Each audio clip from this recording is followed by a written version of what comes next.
দুর্গাপুরে কোটি টাকা ছিনতাই মামলায় জড়িত রূপনারায়ণপুরের ফাকরাডির বাসিন্দা পৃথ্বীরাজ অসওয়ালের বাড়িতে বুধবার দুপুরে এলো ফরেন্সিক দল।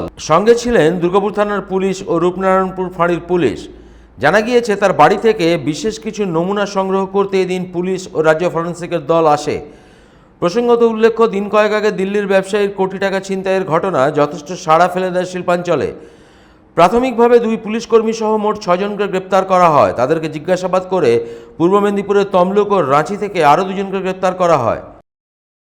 এই ঘটনায় ধৃত পৃথ্বীরাজ অসওয়ালের বাড়িতে এবার রূপনারায়ণপুরে ফরেন্সিক দল।